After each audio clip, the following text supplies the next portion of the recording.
This is Ohio Pittsburgh and North. We just the AFC teams talk and loading issues, feeding issues, big reason why.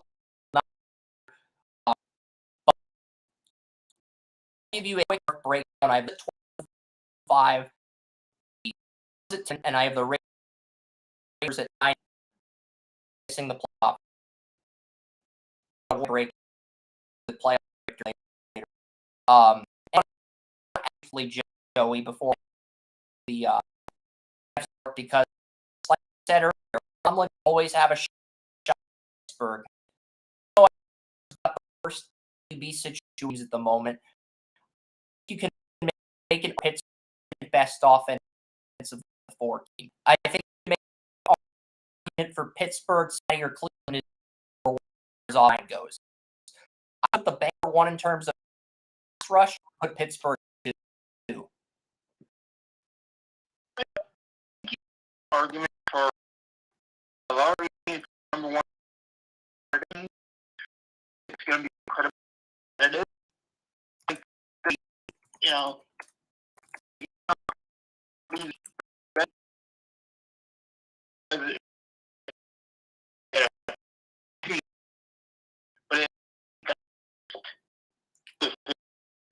because I'm thinking if I'm running these teams on second, I think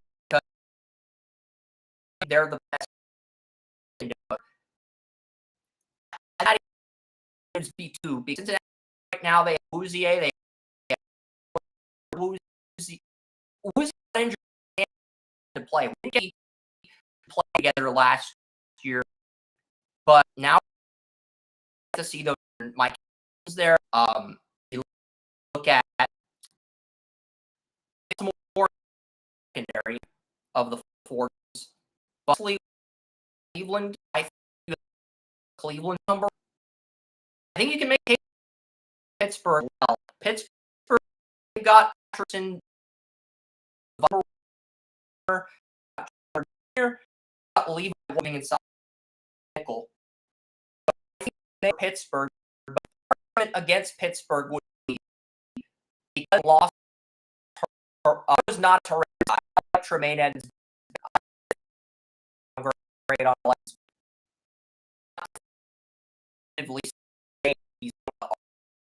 Are better Edmonds right now. You have DeMont, Keel, and Killebrew competing for a safe job from making at least 2 better. And have Jackson Hill safety. Also have on Bell. Who are the two safeties? Nick's got the team and Daxton Hill, and they have, I would argue the Browns have 2 secondary. I would put Pittsburgh at 3. So I would call 4. Pittsburgh you could honestly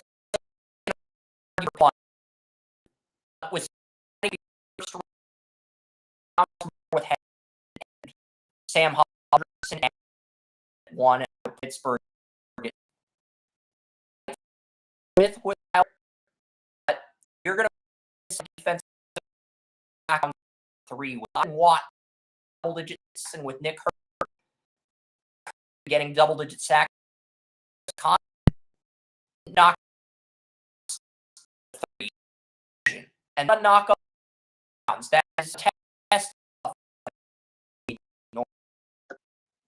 Yeah, what I was in the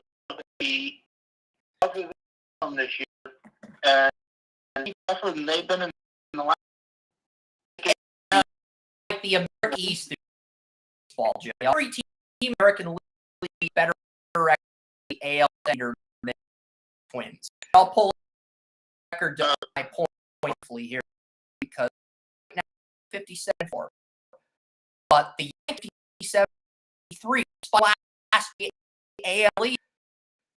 Yankees have a record of and then the Reds are 57. And Blue Jays 61 wins, the 60 Orioles of 68. Still got a trade deadline. Tedious, but that's with this.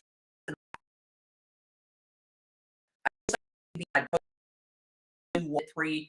There's a lot of pulsing the Browns.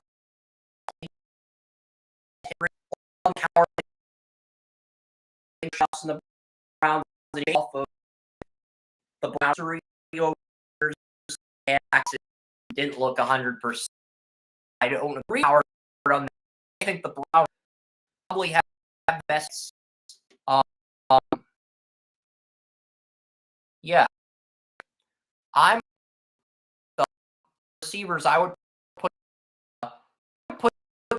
one, but I think you can make for Cleveland,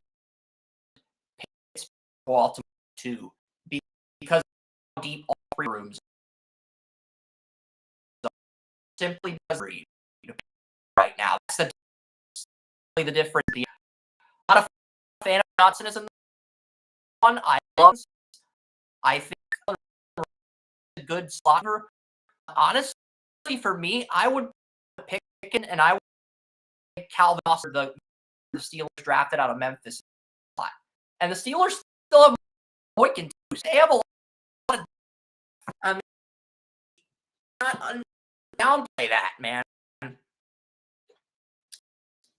They have with Friday.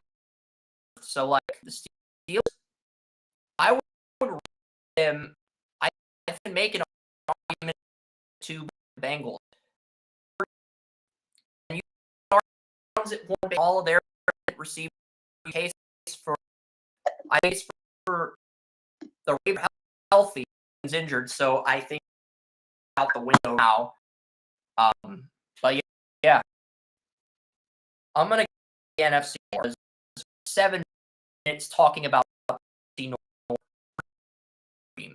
We gave a good 7-minute segment on breaking down the North Division, and we already want to look at the whole conversation. Go the guys. I'm sorry, but we've seen it numerous times. Get to the FC and the trade deadline and had 3. I'm saying that now. Okay, so the Justin Fields right is Justin Joseph, the little James. Titans right is now the Bears agent. The Bears move more Claypool or the Tigers. The back equity Brown, Jones, Bears 22 Scott. So have a lot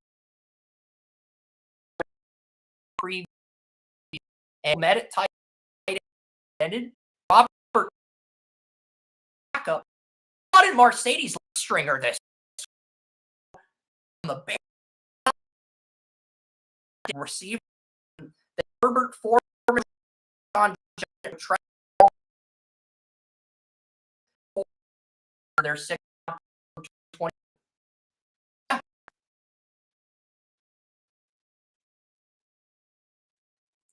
So that's the thing with the have a lot of depth. They even have Curry game Burns to the full. So you have some fullback now. Right now, Wood and Larry Borum are the best of tackles. With Borum is tackle, Wood and 4, and then they have Lucas Patrick Lapp is the backup to Whitehair. Jatir Carter from Southern Scholarly like backup right guard, and Isley is the guard to Jenkins. So I think the Bears are still pretty good, Joey. I think to improve overall Fields help, and then Pucker Carolina is the third stringer Peterman. As long as Fields honestly, if this offensive line is healthy, I think 2 games. If something were to happen with Justin Fields, Walker come deal with things off. And now Peterman's the blues. I and with all stupid.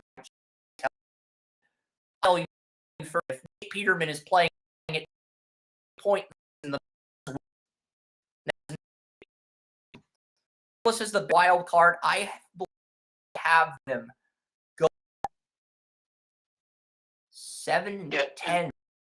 There is it's the thing called so is just is not as though the big reason for the offensive they improved. The Lions both 9-8, and I have the Vikings both 7-10.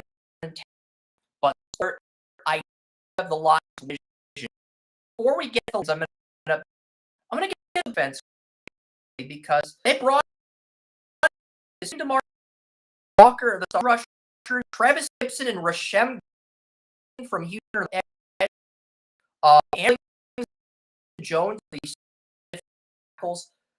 Dexter and Pickens, second team players on our lads, but let me say this. If Dexter and Pickens are not starting week 1, I would say my confidence in the Bears winning 7 games would be a 3 out of 10 right now because we both love Dexter. And Pickens was my number 5 defensive tackle. Dexter was my number 3 defensive tackle. And those guys are on the bench. Come on, Chicago. Get it together, man. I mean, I like TJ Edmonds, and Jack Sanborn as the starting linebackers. Dylan Cole and Noah Sewell are nice backup linebackers. And Dave Wanstead was correct when he said Tyreek Stevenson jumped Kyler Gordon on the depth chart. Dave Wanstead was right because Ourlads has the same thing. Ourlads has Stevenson as the number 2 corner and Kyler Gordon as the number 3 in the nickel. So Wanstead called that. Wanstead was right when he reported that. So I got to give Wanstead a shout out for breaking the news. And then Eddie Jackson and Brisker are the starting corners. And Terrell Smith is the backup corner, the Minnesota corner. The Bears drafted in round 5. He's the number 4 corner. He is currently beating out Kendall Vildor, last year's nickel corner, Joey. So I'm not we both like Stevenson, but I didn't expect him to come in and beat out Kyler Gordon for the number 2 corner job because there were more people that had a first-round grade on Kyler Gordon than there were Tyreek Stevenson. But Stevenson was one of those guys who wowed us at the Senior Bowl. But I think the bigger surprise has to be Minnesota corner Terrell Smith. And Terrell Smith's a guy I really liked on tape. I mocked him in the 7th round, but he's a player that impressed me on tape. And it's kind of refreshing to hear that Terrell Smith is ahead of Kendall Vildor on the depth chart because Kendall Vildor was the nickel corner last year. He's now the number 5 corner. He went from being the nickel. So the Bears are going to have a lot of depth on the secondary at corner. The Bears are going to be pretty deep at corner, Joey. Now, they don't have as much depth at safety. Kendall Williamson and Elijah Hicks, their 2 7th-round picks in 22 and 23 are the backups to Brisker and Eddie Jackson. So if Eddie Jackson has another season-ending injury, the Bears are going to have holes in that secondary that can be picked apart. And the same would be said if Brisker gets injured. But, I think the Bears have a lot of depth at corner. This is first time in, I would say, maybe 5 or 10 years where the Bears have a lot of depth at corner, a 1 through 5. They have 1 through 5 depth at corner. And I'm not sure why Dexter and Pickens aren't starting. That's part of the reason why I picked the Bears to go 7-10. Let's quickly pull up Chicago's schedule here. I had Chicago beating Green Bay in week 1 and Tampa Bay in week 2. Mainly because Baker Mayfield and Kyle Trask have been awful.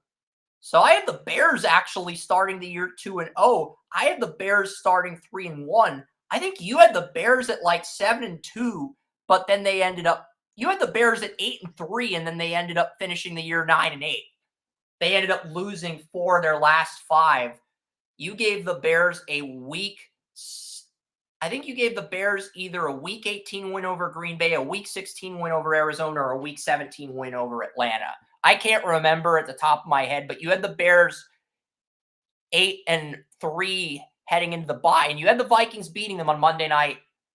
So that dropped them to 8-4 heading into their bye week, Joey. So I think that's pretty interesting. So with the Bears here, I'm going to pick them to go 7-10, but keep an eye on that, because if Dexter and Pickens are on the bench, I might flip to Green Bay, Joey. I might flip to Green Bay. I'm probably going to pick the Bears to beat Green Bay at home, but that's something I'm monitoring, because I think we're in agreement. If Gervon Dexter is not starting and they're only using him situationally, that's going to hurt their chances of starting 2-0. Because they have the talent and the potential to go 2-0 with home game against Jordan Love and then a road game against Tampa. This is a team that could be 2-0 heading into Kansas City in week 3. They really could. But if they don't play Gervon Dexter, I think the Bears may slip up against either Tampa or Green Bay. Just throwing it out there. Want your thoughts on that quickly, and then we will transition into the Lions. Because we do need to pivot into Detroit. But I got the Bears at... It's not unheard of, especially the Green Bay scenario where they beat Green Bay and start 2-0. It's my concern with the Bears. I like what they've done with their offensive and defensive lines this offseason, and I think the offensive line was mainly the problem on offense last year and the year before.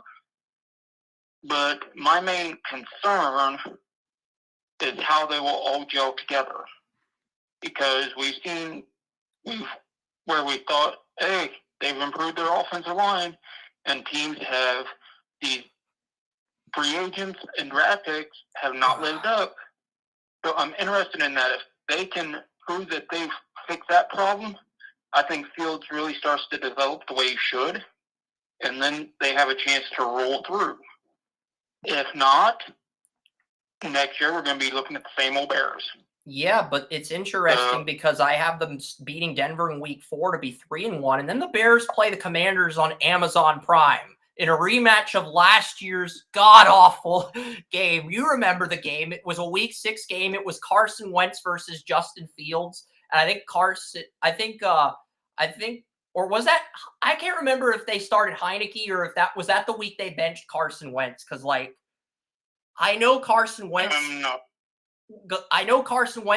beat Jacksonville in week 1, but after that, it just went downhill for him.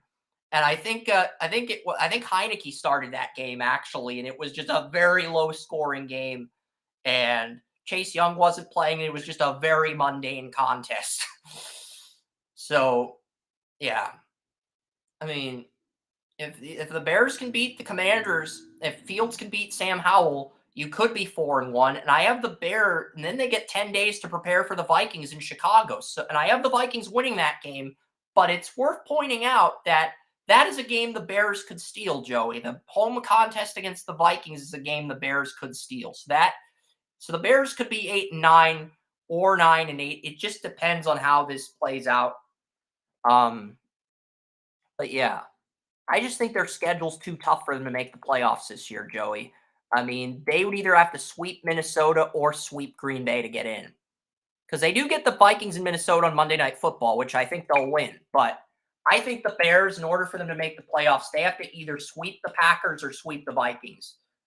And really, if they want to get in the playoffs, they have to sweep both of them, really.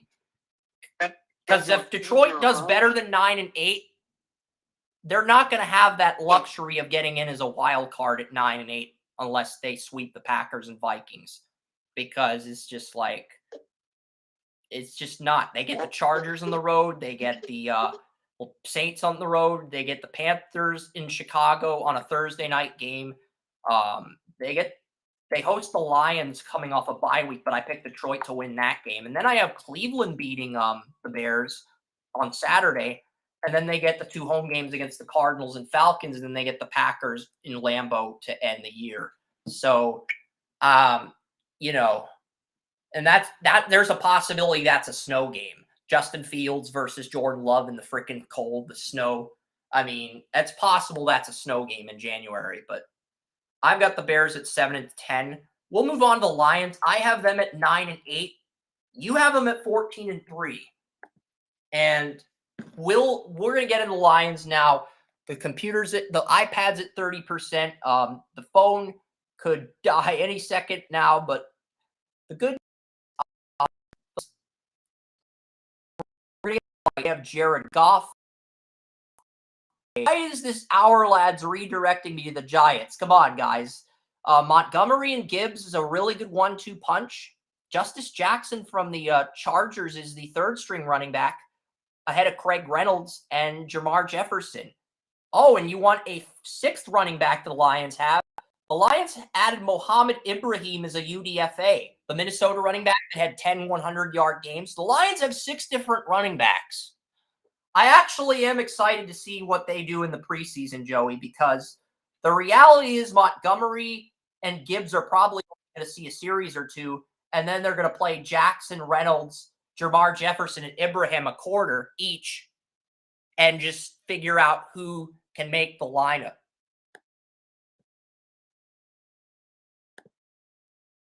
So I look at the Lions. I think their running back competition is going to be the most interesting part of the preseason, Joey, because we know Gibbs and Montgomery are on the roster, but Justin Jackson, Craig Reynolds, Jamar Jefferson, and Mohamed Ibrahim are all competing for the third string spot. Last year, Reynolds got it, but right now Jackson's ahead of him on the depth chart, and you can make an argument that Jamar Jefferson's the best pass blocker of the three, but he couldn't quite win out the third string job.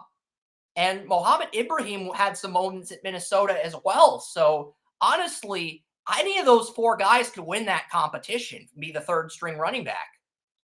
So I think the Lions are just going to rest Montgomery, maybe play Gibbs a series in each preseason game to get him warmed up. But after that opening series, they will pivot to the other running backs, because I think the Lions want to figure out who's their third string guy, Joey, because when you have 6 running backs that are all effective, you know that the free agent and the first round pick are roster locks. But you have 4 running backs that you can compete with each other for the third string job. And while it's an unusual situation, I think it's a fun situation worth acknowledging briefly here. Anything? Yeah, and I think that the Lions did a great job in the draft.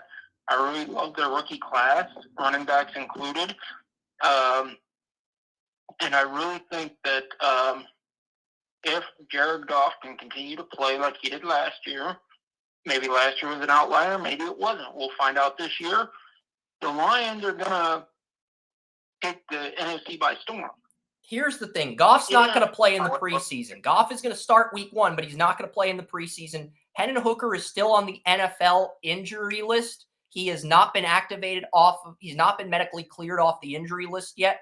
So while we're going to have a lot of good running backs to watch for Detroit in the preseason, Nate Sudfeld and Adrian Martinez are competing for the third string job, the emergency quarterback job in Detroit, until Hendon Hooker is cleared to play. And if something were to happen to Goff in the preseason before Hooker is cleared, Nate Sudfeld and Adrian Martinez would be competing for the quarterback job in Detroit. And I believe Adrian Martinez got picked in our group mock by the Bears owner, but that's crazy that Sudfeld and Martinez are competing for the emergency quarterback job in Detroit.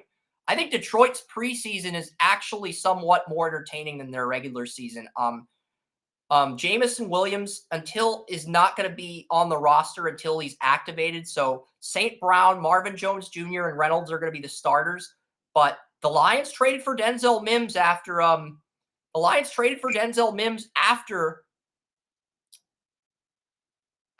Jameson Williams got suspended. So Antoine Green, the North Carolina receiver that Drake May threw to, and Khalif Raymond, those 3 receivers are competing for reps in the preseason. So we're going to see a lot of competition there. They tie who was the Lions' right guard before injuries last year, is back at right guard. He's been medically cleared. They have right now, Glasgow is the backup right guard if injuries were to happen again. Matt Nelson's the swing tackle at both left and right tackle. But Colby Sorsdahl and Jermaine Ifedi are competing for the number 4 OT spot. Sorsdahl was a right tackle at William & Mary, really good run blocker, but he has been kicked inside to left guard. He's the backup left guard to Jonah Jackson. Our lads has Sorsdahl of William & Mary ahead of Logan Stenberg on the depth chart, to my surprise. But yeah, right now, Laporta's the starting tight end. Brock Wright is the backup, and James Mitchell's the third stringer. So I love Detroit's tight end depth. I think Detroit has a lot of running back depth, wide receiver depth, and tight end depth. It's going to make the preseason fun for the Lions. But they have Nate Sudfeld and Adrian Martinez at quarterback. So that's the drawback. That is the drawback to the Lions preseason coverage.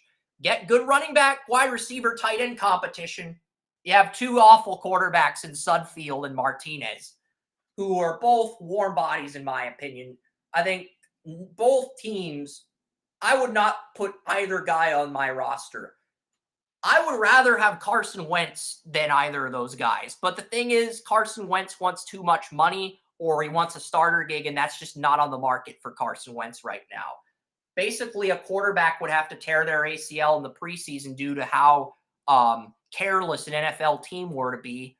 Basically, a starting quarterback would have to tear their ACL in the preseason in order for any opportunity for Carson Wentz.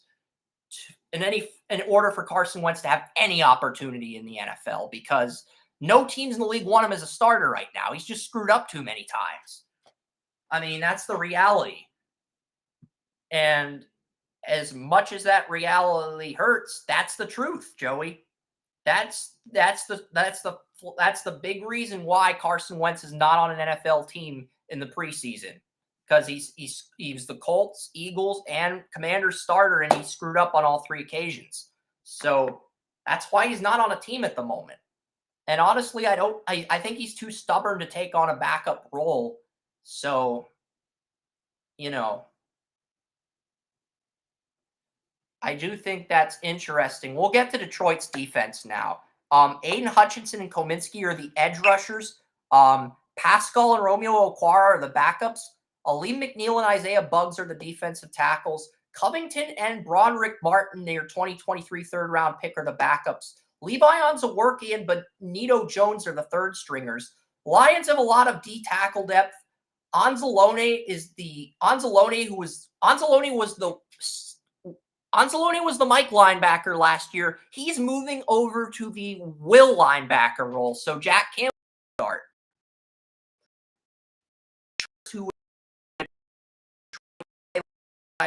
So the Lions are going to have and James Houston the fourth, who was second on the team. He is the building their very but then Hassan Reddick is their linebacker, and he was like that third edge.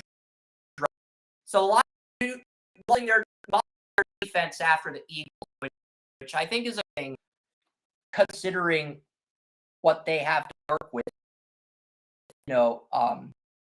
TJ left training camp. Cameron Sutton is healthy. Emmanuel's still on the pup. But the Lions have Jerry Jacobs and Will Harris as backups to C.J. Gardner-Johnson and Mosley if neither's medically cleared. They downright scary. And have Tracy Walker and Sir Brian Melifon. So just the Lions had a lot of depth last year. It feels like they have more this year. They have a good first team and a second defense. Honest with you, they have. That's a real favorite in the division. Momentum, they have the culture, and Campbell's. I like the kicker with Ryderson and the got Brandon Ennis. McMahon, former coach of Jackson, comes to Riders could potentially be kicking a game. The team would be before beat him in the Super hosted by like the Jack. Man, this is a better kicker.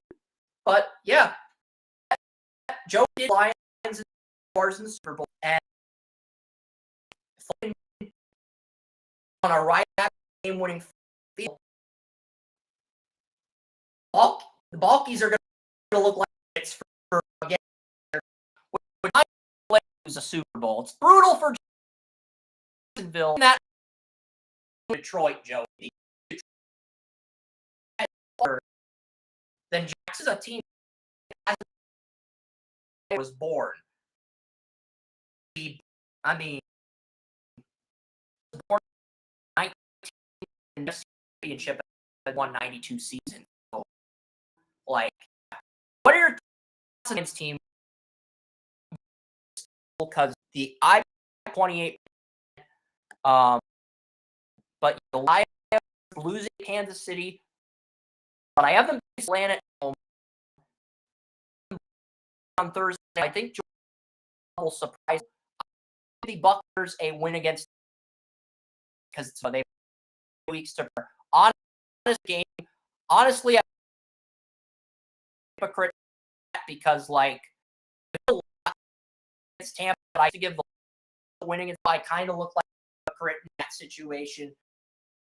But yeah, I've got starting the year 3 and then losing some more to be 3 and then beating to be 4 entering the week. I have the Bears and Packers Thanksgiving, lose the Bears and the Broncos, lose the Minnesota, lose the Vikings 18 division. So I have the Lions win division and roller type drama. But interesting because the Lions are one of these teams that they could if they disciplined, if injuries, and they were playing for gambling. We both want to win this division, but this could honestly way. They could be division at night and then just their team play. They could end, and if the Lions are to win the NFC, get the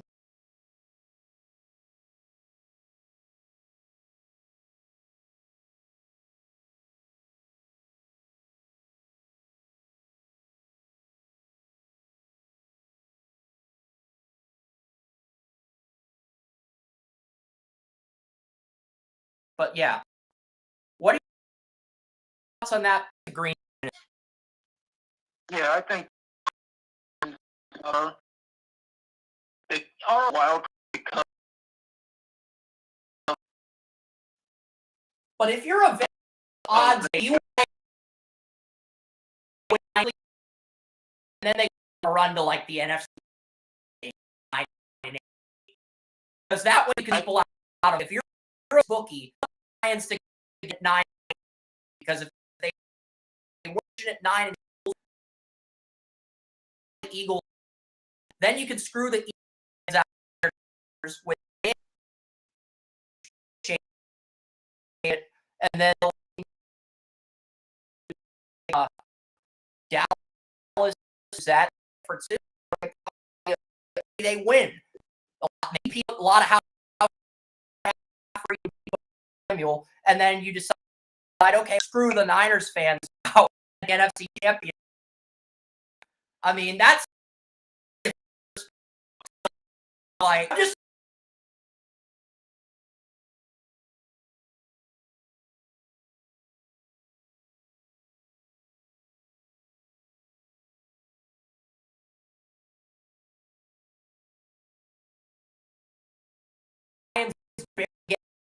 you want that Vegas because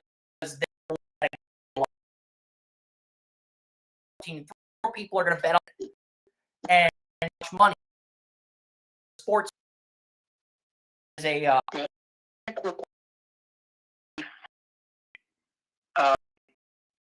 little bit, and I think with the letter and some you have. the lines at 14-3. You had San Francisco and Detroit 13-3, I think. But Lions won the tiebreak seed. Yeah. We're going to Green Bay now. We spent a bit of time on the Lions segment, but Green Bay. I'm just happy we've gotten through two NFC North restream. I want to jinx them all. I've got Green Bay at 9. Saying the Packers lose to Chicago, but then beating it in Atlanta. I have them beating night football. I have them beating Ray night. So I have 4. To Denver get 2, and then beat it to be 6-2 and halfway points. But then lose to Pittsburgh. Chargers to Lambeau Field. So the 3 and then the Lions, they're 4. Lose the Chiefs, they're 7.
We're still alive. Barely. We're barely still alive. We keep dodging bullets like Keanu Reeves in The Matrix. It's like, yeah. Aaron Jones and A.J. Dillon are the running backs. Patrick Taylor's still the third string running back.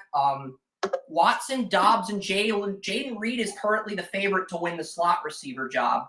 So they're young receivers. And then Wicks is the number 4 receiver. Wicks and Samari Tourier are competing for that number 4 receiver job with the other guy at number 5. And then you have Malik Heath is currently number 6. And then Grant Dubose, the receiver the Packers drafted, is currently injured. So he is not. But the Packers' offensive line is healthy, Joey. Bakhtiari, Elgin Jenkins, Josh Myers, John Runyon Jr., and Zach Tom are the starters on the offensive line. Zach Tom, the Wake Forest tackle that we both liked, has made so much progress in training camp that he's actually jumped Josh Nijman on the depth chart. And this is the thing. Josh Nijman started not just at left tackle when Bakhtiari was injured. He started at right tackle too last year. So the fact that Tom jumped him on the depth chart, that says a lot about Zach Tom. I'll give him credit for that because I didn't think he was going to turn the corner like that this early in training camp. I felt like Nijman would win the starting right tackle job. He would struggle, and then Tom would end up taking his job later in the season. I didn't think it would happen this early. I'm pleasantly surprised by that. And if Tom continues to develop and Bakhtiari's healthy, the Packers can start 4-1 if they put everything together. Royce Newman's the backup right guard. Sean Ryan, their 2022 third-round pick's the backup left guard, and Jake Hansen's the backup center. So as long as Bakhtiari is healthy, Caleb Jones, a UDFA, has jumped Rasheed Walker as the backup left tackle. So as long as Bakhtiari is healthy, I am fine with the depth the Packers have on the offensive line, because I think the Packers have depth everywhere on the offensive line except at left tackle. And as long as Bakhtiari is injured, I think Jordan Love's going to be okay. Now, if Bakhtiari goes down, yeah, Jordan Love's going to have less time in the pocket. He's not going to be able to navigate. I'm not sure he's going to be able to navigate his way out of those problems like Aaron Rodgers did right out of the gate as a full-time starter. I'm not sure he can do that, but as long as Bakhtiari is healthy, and we agree Bakhtiari's the key here. If he's healthy, I think Jordan Love might be okay. Because Musgrave's the starting tight end. They have a lot of weapons around Love. Tucker Kraft's the number 2 tight end. And DeGuara is the third stringer. And I think as long as Packers just have a lot of depth everywhere, except at left tackle. And the backup to Jordan Love is Sean Clifford. And the third stringers are Danny Etling and Alex Mago, 2 UDFAs. So as long as Jordan Love and Bakhtiari are healthy, I think the Packers are going to be all right on offense, Joey. I will get to the defense quickly before we get to the Vikings here, because right now, Colby Wooten, Carl Brooks, and Lucas Van Ness are projected starters right now on the depth chart.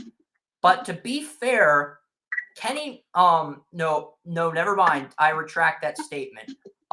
Wyatt, Kenny Clark, and Daryl Slayton, the Florida nose tackle, are the projected starters. And Packers have Clark moving from nose tackle to 5 technique, and they have Slayton in at nose tackle, according to our lads. I think Colby Wooten is going to end up starting next to Clark and Wyatt. That's just my 2 cents. I know you were high on Colby Wooten, took him in the group mock. But, the Packers, they've got Wooten and Carl Brooks for depth at 5 technique. Preston Smith and Rashawn Gary are the 2 starters. But Rashawn Gary is still on the PUP list, Joey, and that's big because Gary's their best pass rusher. But that means Lucas Van Ness is probably going to have to start, because right now, Van Ness is the backup to Preston Smith on our lads, and they have Justin Hollis on as the backup to Gary. So Rashawn Gary and Eric Stokes are still on the PUP list. That's a little bit concerning if I'm Green Bay, because if those guys aren't cleared to play in week 1, it's going to be hard for me to pick the Packers, because you think of Jair Alexander and you think of Eric Stokes, you think of those 2 as the star corners. Rasul Douglas is a good nickel corner, but I feel like he peaked as a number 2 corner in his first year in Green Bay. He did well as a number 2 corner his first year in Green Bay, but he peaked last year. But that was his peak, and it felt like he did worse this year compared to 2021. Keyshawn Nixon, the number 4 corner, is currently the nickel corner with Eric Stokes on the PUP list.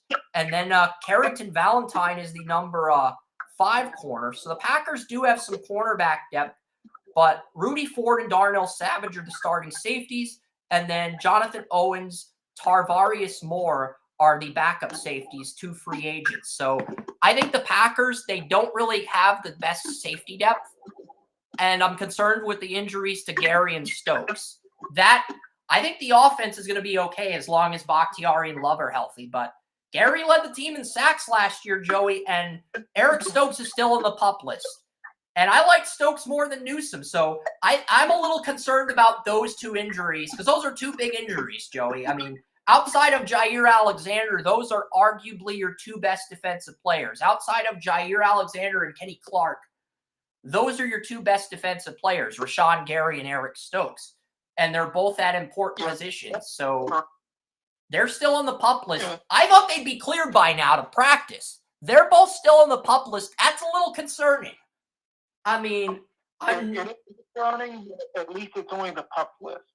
It'll probably be off of that before the season starts. So at least there's that to look forward to.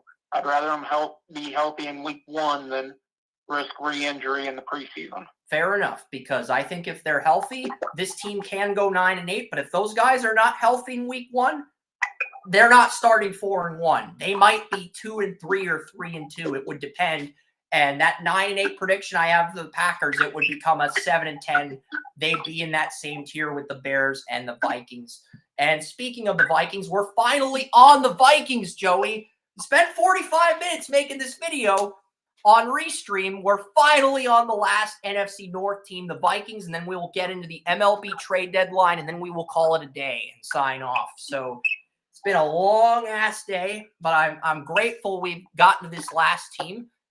The Vikings, Kirk Cousins is going to be the starting quarterback. We talked about Nick Mullins as the backup, and their third stringer is Jaron Hall out of BYU. They have Madison as the number 1 running back, Ty Chandler's the number 2 running back, and Keeney Nguanu's the number 3. And to be fair, Madison does everything well except pass block, and Ty Chandler pass blocks well. There is a rumor the Vikings are looking at Kareem Hunt. That is one of the rumors I heard last night. I saw it on YouTube. There was a YouTube video saying the Vikings are looking at signing Kareem Hunt. Replacing Dalvin Cook with Kareem Hunt is interesting, and former Browns assistant GM is now the Vikings GM. So Kareem Hunt to Minnesota would be an interesting signing. And really quickly, before we talk about Madison, do you think Kareem Hunt is an upgrade or downgrade over Madison? I was not high on Madison coming out of Boise, I'll be honest. He's been reliable as a number 2 back, but I don't think he's a number 1 back with the team releasing Dalvin Cook. And honestly, I think that might be a situation where Kareem Hunt is an upgrade over him, but I'm not sure the Vikings are going to sign him unless all of their running backs struggle. I think 2 of their running backs would have to struggle in the preseason, because if they don't, they're just going to roll with the running backs they have due to how little cap space the Vikings have right now, Joey. If the Vikings have very limited cap space, so if the running backs are healthy and they look good in the preseason, I don't think they sign Kareem Hunt. But the Kareem Hunt rumors, something to keep an eye on, because if Madison and the other running back both struggle, I do think there's a possibility they bring in Hunt on a 1-year deal. Yeah, and the big problem with Hunt is you got to look at it as like the average age for a running back is 3 years before they're out of the league. Hunt looks like he went from almost 5 yards a carry down to under 4 yards a carry. He might have hit that magic number where he's going downhill. Yeah, so, he may have peaked. He may have reached his glass ceiling. I'm not putting much stock into this rumor, but I think it's something to keep an eye on, because right now we're in a time where running backs, they're not being coveted. Ezekiel Elliott's a free agent. Dalvin Cook's a free agent. Last year, 2 years ago, those are both top 10 backs. So they're both on the market because they're not willing to take less than $1 million now. We'll put we will put you in running on the free agent, and there's really nothing you can do collective agreement by 2020. You just have to take it, and we can just a younger running in the draft. I think Dalvin, because they want Dalvin Cook to take 5 years. NFL teams are only willing to pay Dalvin Cook $7 million. And if Kareem contract, I think Kareem can take $5 million. Like, he's not going to take less than $1 million. That's why he's still in the market. That's in all the running market. It is. More than yeah, that's the reality. If Kareem Hunt was willing to be picked up by now, he would have been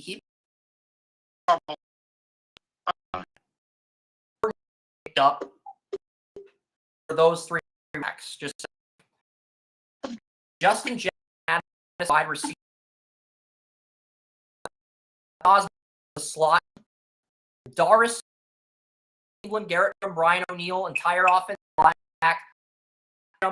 Tight end. CJ Ham is back at Reach Jalen listed a start for the Vikings. So, Vikings, they some depth. I like Josh Oliver as a tight end. This with the Vikings at last podcast,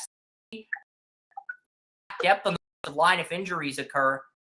They did Austin Schlottman at backup center and Udo the guard room, but the Illinois tackles the backup swing tackle, and depth piece. Chris Reed, the left guard still, but Vikings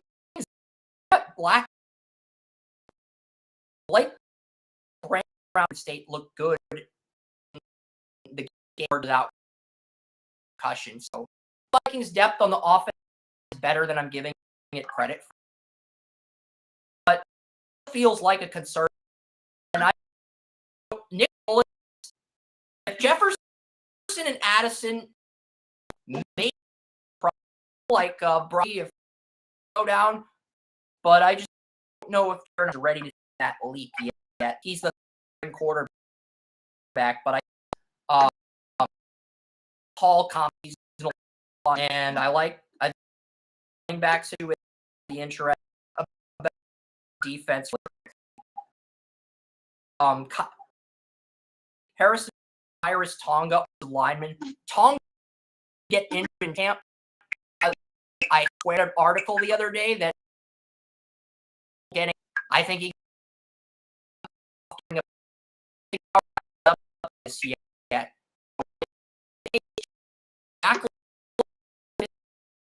Nose tackle right out of the gate as a rookie, and but he fatigued tackle. That's very James Lynch.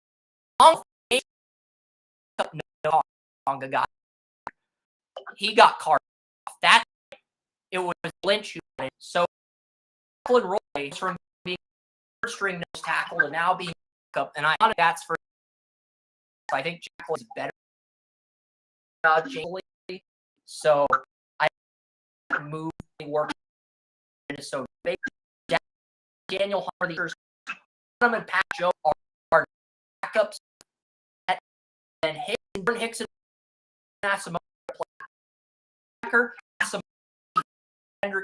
and then have Troy and guy Lash Junior list who was picked up is the third linebacker.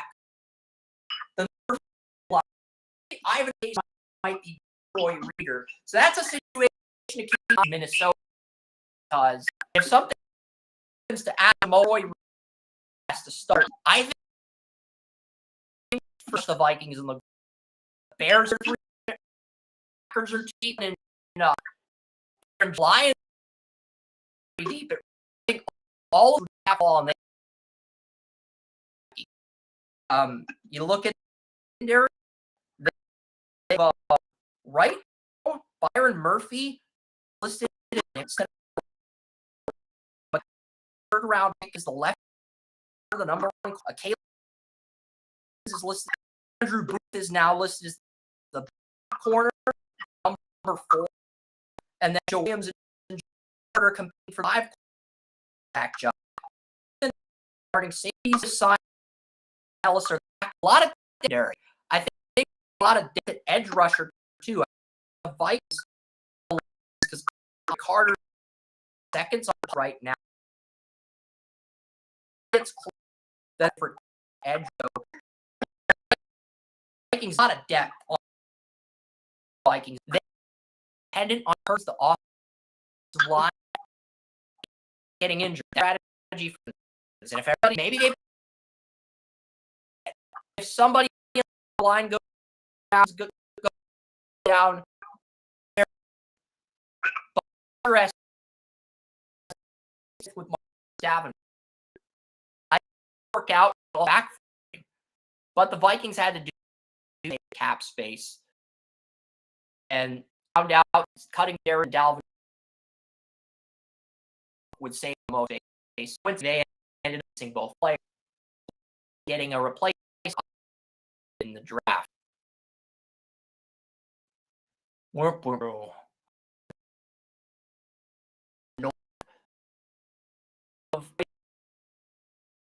Royal screws up, because that is my impression roster. I have things at 7-10.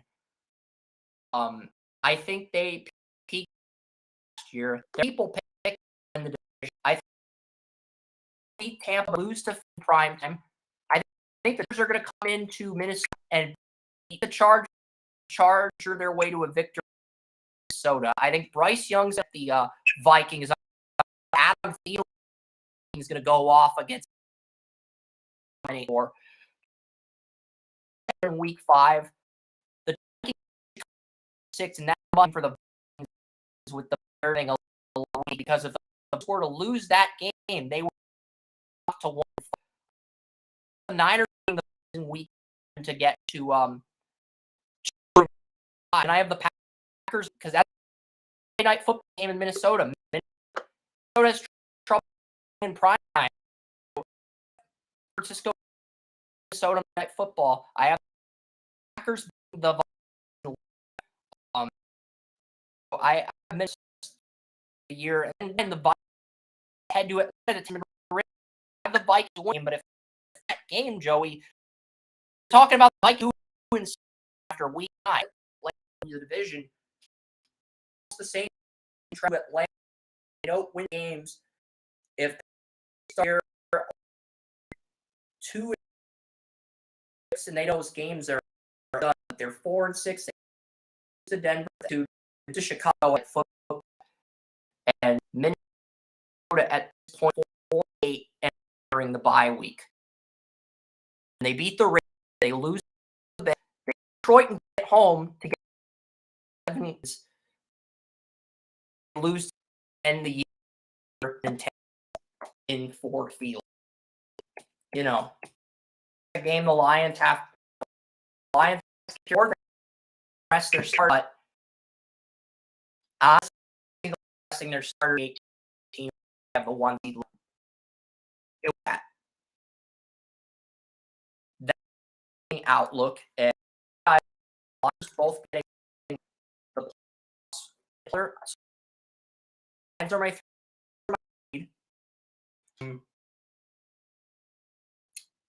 Vikings and Bears both missed playoffs at the Lions 3 seed, the Bears 6 seed.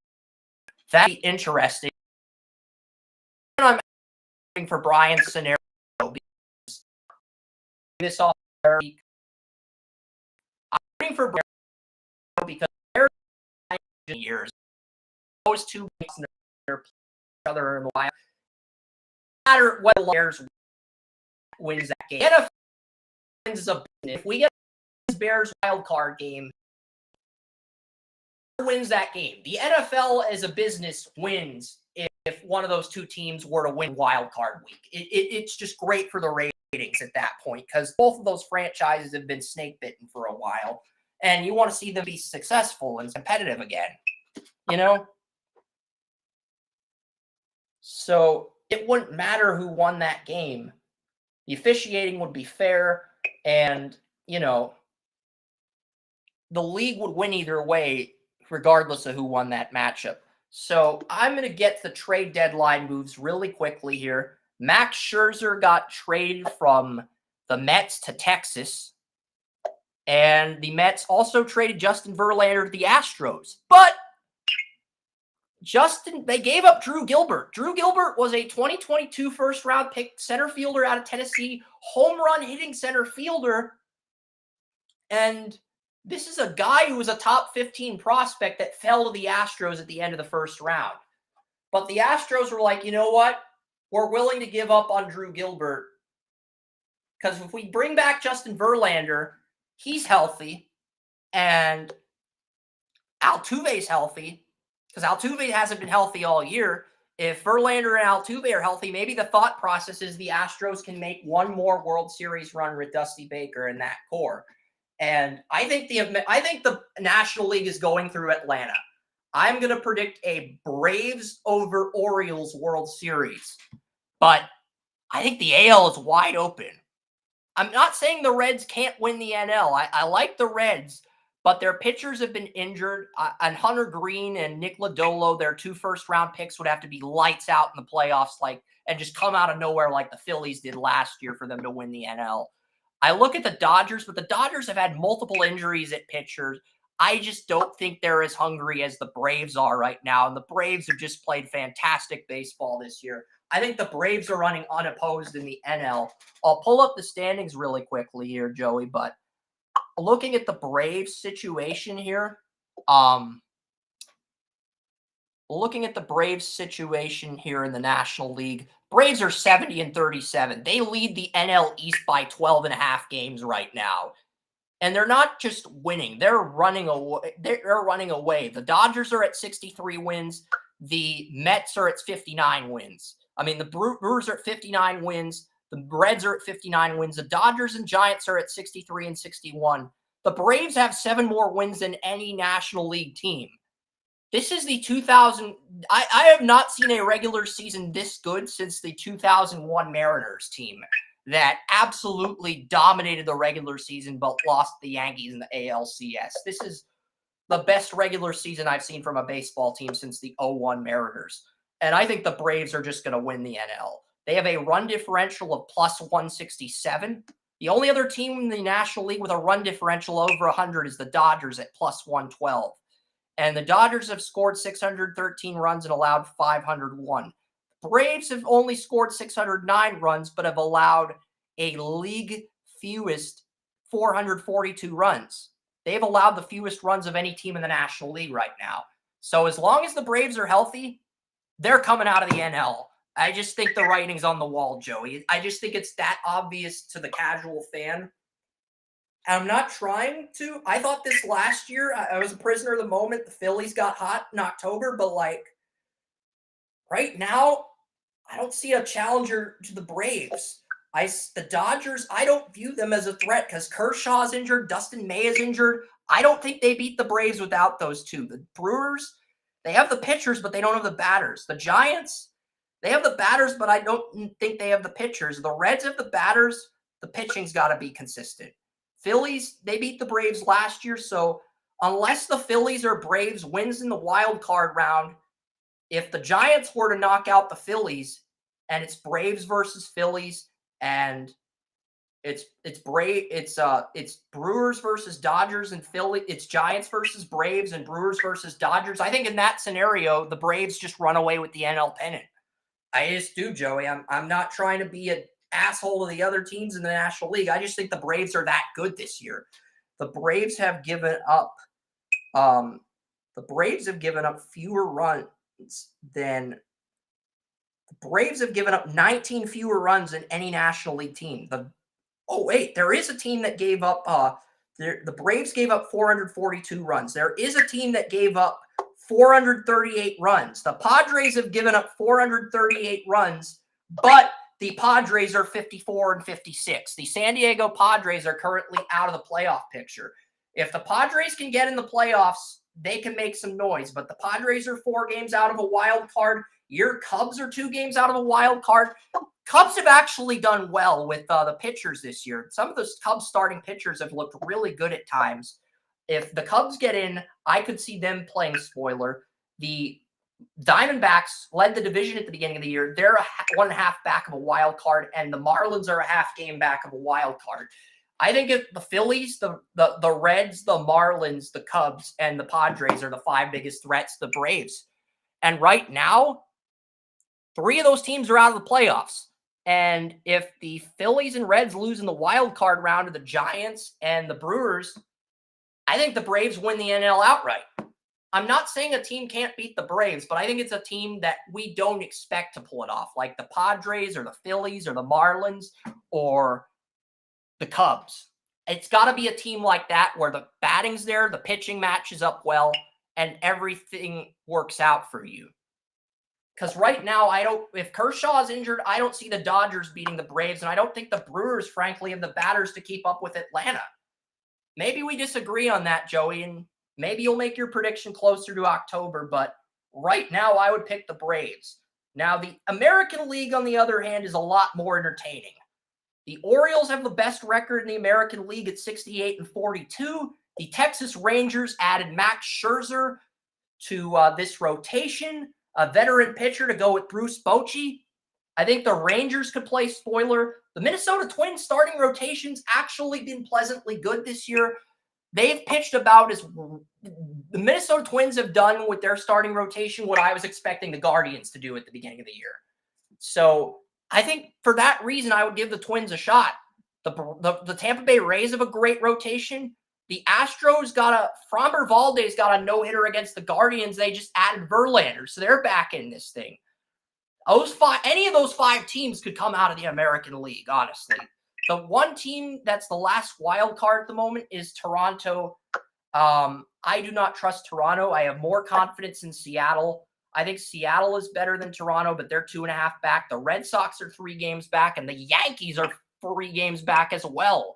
So that's something to keep an eye on. The Angels are 5 games back. The Guardians are 6.5 back. They're a long shot to get in as a wild card. They're more likely to win the AL Central, only 2.5 back of the Twins, but they're not out of it yet. It's like it's August. If it's August and you're more than 10 games out of the wild card, I pretty much consider you done. The Guardians are a bubble team, but they have to turn things around by the end of the month or their season's over. But they're a bubble team right now. And then you have I think the American League is just incredibly competitive. It's like the AFC in football, Joey, with the Shohei Ohtani and the Angels, Mike Trout, the Yankees, the Red Sox, the Mariners, and the Blue Jays. All those 5 teams, and even the Guardians, those 6 teams competing for the last wild card. American League's incredibly competitive right now. Home field just might be the difference. But I'm leaning towards the Orioles and Braves. The Eastbound and Down World Series. Eastbound and Down, it's a show on HBO where Danny McBride is a pitcher, and he's a closer for the Braves. He wins them the World Series as a rookie in a 7-6 Game 7. But then he decides to be an asshole and go to test free agency and then his career just goes downhill. It's a great TV show, but it's just drama, but people like it. So I'm going to go with the Braves and the Orioles. That is going to be my World Series prediction. The team in the American League right now that's allowed the fewest runs is the Rays. The team that's allowed the second fewest runs is the Minnesota Twins. The team with the highest run differential is the Texas Rangers. So even though I'm picking the Orioles to win the American League, they're the 1 seed. They have the best record, but are they the clear-cut number 1 team? No. Texas is the best run differential. Tampa Bay's allowed the fewest runs. Minnesota's pitching's been very consistent despite the fact that they're barely above 500, and the Astros just reacquired Verlander. So they will get back to the World Series if Verlander and the pitching takes off, and then Altuve's healthy in October after missing most of the year. So a lot can happen in the American League. It's like the AFC in football now, Joey. Anything you want to add to that before we call it a day? Because outside of the Verlander and Scherzer trades, I really don't see anything interesting worthy of reporting. That's going on in Cleveland right now. The Guardians traded Aaron Savale. Aaron Savale got traded. The pitcher. I saw him against the Pirates. Aaron Savale. He was a pitcher. He's on the Rays. Tampa Bay got him. The Tampa Bay Rays acquired Aaron Savale. So Aaron Savale is now on the Tampa Bay Rays. So Tampa Bay. Not only the players aren't picked, but the players just basically went out and quit, got no hit. Tito, the coach, is kicked off at the front office. And now, and right after the no-hitter, they had to fly out to Texas. And they couldn't trade Shane Bieber. Shane Bieber's injured, Joey. Shane Bieber's on the IL list. They couldn't move him at the deadline because he got placed on IL the day before the deadline. But he had 2 years left on his contract, and now they're probably going to have to move him next year. Unless they're in first place in July, they're probably going to move him next year. So, or in the offseason. The front office had to fly out to explain to the team why the front office quit on when they were only a half game out of first place. So now they're as of yesterday, I saw they're 2.5 out of first place. So the Guardians basically feel like the front office has quit on them this year, and they pretty much quit on the front office, which is even Jay Crawford, who has been an adamant supporter of the Dolans, has said it's time for the Dolans to step aside because this is ridiculous. Turns out the Dolans are the fourth wealthiest owners in Major League Baseball, and they have been crying that they don't have enough money to spend on players, and now that the cat's out of the bag, nobody in Cleveland is happy with the Dolans because now everybody knows that the Dolans are just cheap. It has nothing to do with they don't have the money like they've been going with, or that they have had, that they're a small market. No, attendance is up nearly 25% last I heard, and they have just flat. And if MLB teams are going to bitch about the lack of talent in drafts, I'm going to go on a rant here because a lot of the players for the MLS that we've interviewed have had success. The one player from the 2023 MLS draft that leads the league in goals is no longer Duncan McGuire. It's MD Myers. MD Myers has 10 goals during his rookie season. I had him in my top 20. Florian had him in his top 25. He fell to the third round of the MLS draft, and now he leads rookies from the Super Draft with 10 goals on the year. It's pretty hilarious. We both had this guy in the first round. He dropped to round 3 like Theo Cullum did last year, and he leads out of all the rookies in the draft class, he's the guy who leads the league in goals. He has 10 in MLS Next, which is a minor league, but he has more goals than Duncan McGuire now. So, and he's born in America, so you can promote him to the MLS, and it would not cost you an international roster slot. You would have nothing to lose by promoting that player.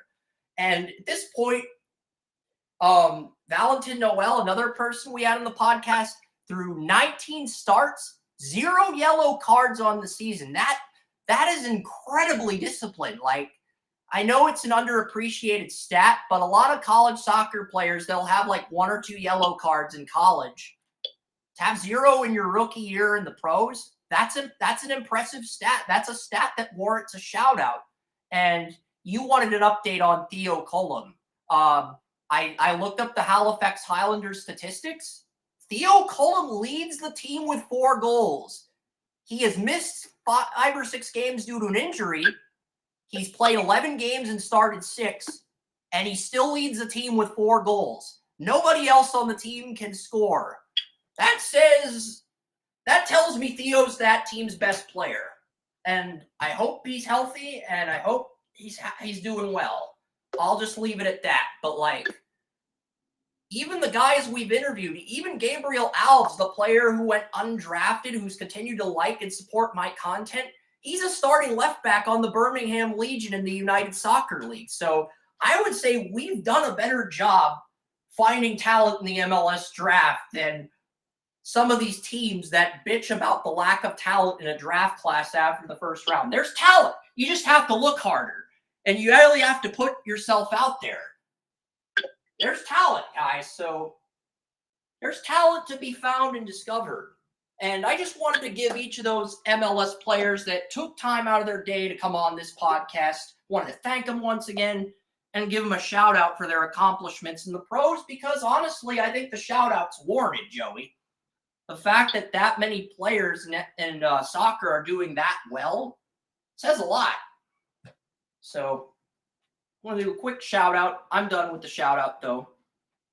You want to add anything to that before we sign off? Because I really don't have anything else left to add. No, that's it. That's it. And if you missed a segment I will put these segments on YouTube. I'll get the thumbnails. I'll do that right now. But yeah, next week it's the NFC South, the AFC South, and the Pac-12 funeral.